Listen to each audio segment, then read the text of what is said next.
ብዙ ለሚጠብቁ ይሳካልኛል ብለው ለሚጠብቁ ግን ሳይሳካ ለቆየባቸው ለነሱ ነው መልእክታችን ዛሬ። ለምሳሌ አንድ ሰው ትምህርት መማር ይፈልጋል።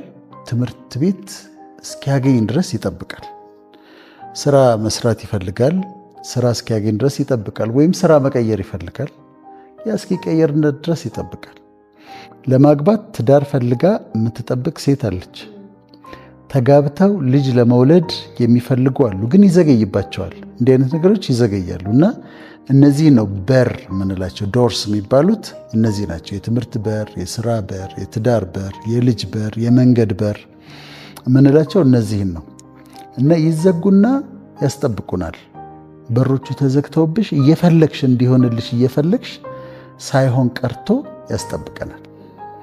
አሁን ምሳሌዎች ላንሳ ለማስረዳት፣ የራሴን ምሳሌዎች ላንሳ። የምፈልገውን ትምህርት ለመማር በሩ እስኪከፈትልኝ ስንት ጊዜ ጠብቄያለሁ? 5 ዓመት። በእነዚህ 5 ዓመታት ዝግ ነበሩ ማለት ነው በሮቹ። ከ5 ዓመት በኋላ ተከፈቱ። በእነዚህ መካከል ሙከራዎች ይኖራሉ፣ ዝግ ናቸው። ከ5 ዓመት በኋላ ተከፈተ።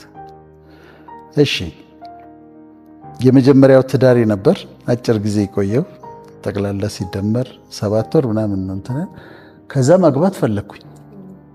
ማግባት ፈልጌ እኔ ማግባት ከፈለግኩበት እስካገባ ድረስ 8 ዓመት ጠብቄያለሁ። ለምንድን ነው ይህን የምናገረው?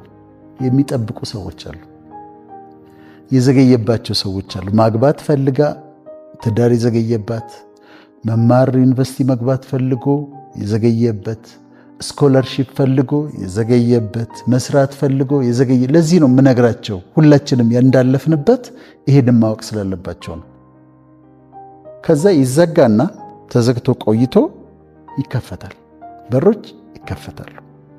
ተዘግተው በሚቆዩበት ጊዜ ግን ምንድን ነው የሚያደርጉት? ሲዘገይባቸው ደግሞ በእውነት ይሄ ነገር ይሆናል ግን will it ever happen ብለው ይጠይቃሉ። ልጅ የሚጠይቁ አሉ፣ ልጅ የሚጠብቁ አሉ። ጠብቀው ተስፋ ለቆረጡ ሰዎችን መልእክታችን ዛሬ እሱ ነው። አሁን አንድ ምሳሌ ላንሳ። አንዳንድ ጊዜ እንደዚህ ይሆናል። ይኸውልሽ እግዚአብሔር ጻድቅ አምላክ ነው፣ ራይቺየስ የሆነ አምላክ ነው። ኖህስ ጻድቅ ነው፣ ራይቺየስ የሆነ ሰው ነው። ጻድቁ ፈጣሪ፣ ጻድቁ አምላክ በጻድቁ ሰው ላይ ዘጋበት። አሁን ልክ እንደዚህ አይነት ሰዎች ይኖራሉ። ጻድቅ የሆኑ ማለት እግዚአብሔር የሚፈሩ ሰው የማይበድሉ በትህትና የሚመላለሱ ግን ከውጭ ተዘግቶባቸዋል። አሁን ማን የዘጋው? ራሱን መከፈት አይቻልም። ጻድቁ አምላክ በጻድቁ ኖህ ላይ ዘግቶበታል። በሮች በሰዎች ሊዘጉብን ይችላሉ። አይ ግን እኮ አይሆንም፣ እንደሱ መሆን የለበትም እኮ፣ ለዚህ ቦታ አትመጥንም፣ እንደዚህ መሆን የለበትም ብለው የሚያከላክሉ ሰዎች አሉ አይደል? ስለዚህ በሰዎች ይዘጋል በር። ሰይጣን የሚባል ደግሞ ክፉ አለ። እሱም ደግሞ መቀኛ ስለሆነ ይዘጋል። በመንገዳችን ላይ የለኛ የሚሆን የሚሳካ ምናምን የተባለውን ነገር በሙሉ በመዝጋት ያምናል፣ ይዘጋል። ግን ለጥቅማችን ብሎ ደግሞ ራሱ እግዚአብሔር የሚዘጋቸው በሮች አሉ ጊዜው እስኪደርስ ድረስ። አሁን በር ተዘግቶባቸው ለሚጠብቁ ሰዎች ምንድነው ማድረግ ያለባቸው የሚሉትን ነጥቦች ልናገር። ምን ማድረግ አለባቸው? አንደኛ መጠበቅ አለባቸው። እኔ አሜሪካ ለመሄድ ስንት ዓመት ጠበቅኩ? 4 ዓመት። ትምህርት ለመማር ስንት ዓመት ጠበቅኩ? 5 ዓመት። ትዳር ለመያዝ ስንት ዓመት ጠበቅኩ? 8 ዓመት። ሁለተኛ ማለት ሌሪ ኪንግ የሚባል ጋዜጠኛ ነበርና 5 ጊዜ ነው ያገባው እና እንደዚህ ኢንተርቪው ሲያደርግ ማይ ዋይፍ ምናምን ብሎ ሲያደርግ ዊች ዋይፍ ይሉታል ሲቀልዱበት፣ ነምበር 4 or ነምበር 5 ይሉታል። እና እኔ ሁለተኛው ብዬ ነው የማወራው። እና መጠበቅ አለብሽ። እኔ እየወደኩም እየተነሳውም በትግልም እንደው ከእግዚአብሔር ጋር ለመኖር ወስኜ ጉዞ ከጀመርኩ 28 ዓመት ሆነኝ። አሁን መስከረም ሲመጣ 28 ዓመት ይሆነኛል። ምን ተማርክ በይ? ከፈጣሪ ጋር መኖር የምትፈልጊ ከሆነ መጠበቅ የሚባል ነገር እንዳለ ማወቅ አለብሽ። you have to wait ለሱ ጊዜ። ይስሐቅ ልጅ ለማግኘት 25 ዓመት ጠብቋል። ያዕቆብ ዘመዶቹ ጋር ሄዶ 21 ዓመት ጠብቋል። የራሱ የሆነ ነገር እንዲኖረው 21 years ጠብቋል።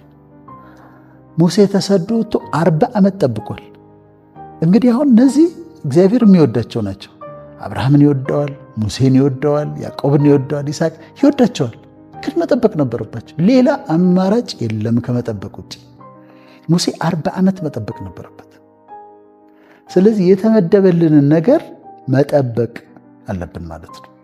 አንቺ ትክክለኛ ነገር ከሆነ የጠየቅሽው ከአምላክ ከጸለይሽ፣ በንጹህ ልብ ከጸለይሽ፣ ከዛ እንደሚደረግ ደግሞ ልብሽ ያውቀዋል። ለልባችን ይናገረናል። ልብሽ ውስጥ እንደሚሆን ግን እስከሚደረግ ድረስ መጠበቅ አለብሽ። ተስፋ ከሰጠሽ፣ እሱ በልብሽ ውስጥ ተስፋን ካስቀመጠ፣ እሱ ያለሽን ነገር መጠበቅ ምንድነው? በለሷን የጠበቀ ፍሬዋን ይበላል ይላል። እሱ መጠበቅ ትክክል ነው። እኔ የተማርኩት በህይወቴ በጣም ከባድ ነው መጠበቅ። እልህ ያስጨርሳል። ጠብቀሽው ግን ሲመጣ ደግሞ ሲሳካ ደግሞ በጣም ውብ ሆኖ ነው የሚመጣው። በጊዜው ነገርን ሁሉ በጊዜው ውብ አድርጎ ሰራው ይላል። ነገርን ሁሉ በጊዜው ውብ አድርጎ ሰራው። ጠብቀሽ የምትቀበዩ ነገር በጣም ድንቅ ነው። በጣም የተዋበ ነው፣ የከበረ ነው። አሁን እዚህ ጋር ይህንን የምንልበት ምክንያት ለመሰለሽ፣ ለምሳሌ የእምነት አስተማሪዎች ፌት ቲቸርስ የሚባሉት ማንንም አልተችም አልቀወም፣ ግን ይሆናል ይሉሻል፣ ይሳካል ይሉሻል፣ ይከናወናል ይሉሻል። አሜን ትያለሽ። ከዛ ማግስቱ ትጠብቂያለሽ፣ የለም። በሳምንቱ ትጠብቂያለሽ፣ የለም። እንደመጠበቅ እንዳለብሽ አይነግሩሽም። አሁን መንፈሳዊ አካባቢ ነው ይሄ። ሞቲቬሽናል የሆነውም ደግሞ ሞቲቬትም ሲያደርግ በቃ ሚሊዮነር ነሽ ይልሻል። ሚሊዮነር ነሽ ምንም በቃ እንጂ ከዛሬ ጀምሮ ሚሊዮነር ነሽ ይልሻል።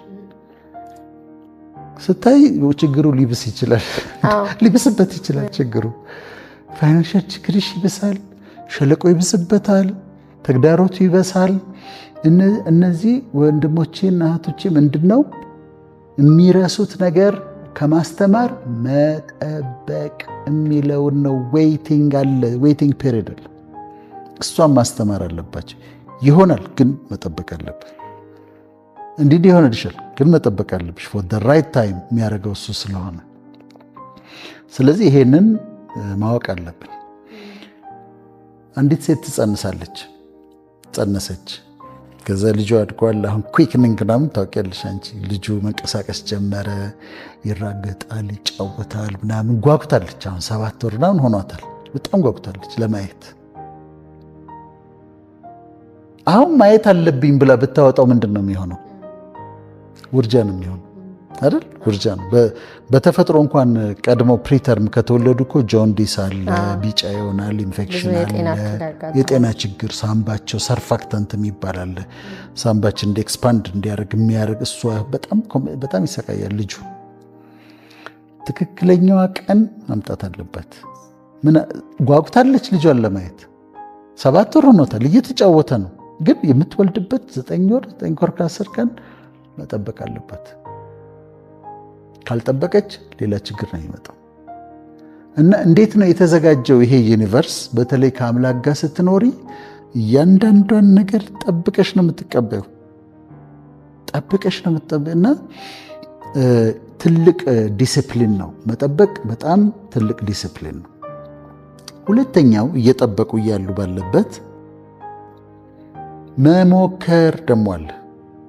ለምሳሌ ተማሪ ከሆነ ስኮላርሺፕ ከሆነ የሚፈልገው መላክ አለበት። ዶክመንቱን የተለያየ ቦታ መላክ አለበት። ስራ ከሆነ የሚፈልገው ስራ እንትኖቹን መሞከር አለበት። ኢትዮ ጆብስ ምናምን ገብቶ ምናምን የሚወጡ ስራዎችን ማየት አለበት። መላክ መሞከር አለበት። ያላገባች ሴት ስትሆን እጮኛ ይመጣል። እጮኛ ለምን መጣ አይባልም። እስካላገባሽ ድረስ አንድ ሰው መጥቶ ለትዳር ቢጠይቅሽ እንደ ስድብ መቁጠር የለብሽም። ታያለሽ፣ አይደለም ሌላው ይመጣል፣ አይደለም ሌላው ይመጣል፣ ይሄ አይደለም ሌላው ይመጣል፣ ይሄ አይደለም እያልሽ ትቆያለሽ ትክክለኛው ሰው እስኪመጣ ድረስ። ወንዱም እንደዛው መብቱ ነው። ዴት ማድረግ ምናምን ሌላ ነገር ውስጥ መግባት አላምንበትም። ግን ለትዳር ጉዳይ ከመወያየት መነጋገር ነው ወይ አይደለም ነው ወይ አይደለም መኖር ይኖራል። ስለዚህ ሙከራዎች ይኖራሉ፣ ጮኝነቶች እንደዚህ ይኖራሉ። ስራ ላይ ያሉ የተሻለ ስራ መስራት የሚፈልጉ አሉ። ስለዚህ እዚህ ጋር ስራ እየሰራ በታማኝነት ስራውን እየሰራ መሞከር ያለበትን ደግሞ መሞከር ይኖራል። ስለዚህ ዝም ብለሽ አትጠብቂም፣ ግን መሞከር ያለብሽን ነገሮች ትክክለኛ የሆኑ ነገሮች ትሞክሪያለሽ። ምክንያቱም በዛ ውስጥ ስለሚሰራ ማለት ነው። ሁለተኛው ይሄ ነው። ሶስተኛው ነገሮች የሚሆኑበትን መንገድ ማወቅ ያስፈልጋል። ነገሮች እንዴት ነው የሚሆኑት? ፍቅር ነገሮች የሚሆኑት በአጋጣሚ ነው ወይም እንደ አጋጣሚ ነው። አጋጣሚ አይደሉም፣ እንደ አጋጣሚ ግን የታቀዱ አጋጣሚዎች አሉ። ሰረንዲፒቲ የሚባለው ይሄ ነው። የታቀዱ አጋጣሚዎች ናቸው። አንቺ ህይወትሽን መንገድ ትሄጃለሽ፣ የምትጠብቂው ነገር እንደ አጋጣሚ ወደ አንቺ ይመጣል። አሁን ከዚህ ቤት ወጣሁ። ከዚህ ልክ ስወጣ አንድ ሰው ከሌላ ቢሮ ወጥቶ እዛ ጋር ተገናኘን። 1 ደቂቃ ብዘገይ አላገኘውም። እሱ 1 ደቂቃ ቢቀድም ወይም ቢዘገይ አያገኘኝም። ልክ እዛች ጋር ግን ተገናኘን። አጋጣሚ ነው የሚመስለው አይደለም፣ ግን እንደ አጋጣሚ ነገሮች ይሳካሉ። እንደ አጋጣሚ ነገሮች ይሆናሉ። በዚህ ዓለም አሰራር፣ በፈጣሪ አሰራር አጋጣሚ የሚመስሉ ግን በአምላክ የታቀዱ አጋጣሚዎች አሉ። ስለዚህ እንደ አጋጣሚ ነገሮች ይሆናሉ። እንደ አጋጣሚ ያገኘሽው ሰው ለታሪክሽ መለወጥ ምክንያት ይሆናል። ስለዚህ ነገሬ ይሆናል ወይ ለሚሉ ይሆናል። እኔ ሰው አላውቅም፣ ዘመድ የለኝም፣ ነገሬ ሊሆን አይችልም፣ ቤት በኩል ይሆናል፣ እነሱ ሰው አላቸው፣ እኔ ሰው የለኝም፣ እነሱ ዘመድ አላቸው፣ እኔ ዘመድ የለኝም ለሚሉ አምላክ እግዚአብሔር፣ ለሙስሊሞች ደግሞ አላህ አጋጣሚ ያዘጋጃል። በዛ አጋጣሚ ነገሮቹ ይከናወናሉ። እንደ አጋጣሚ ታሪክሽ ይለወጣል።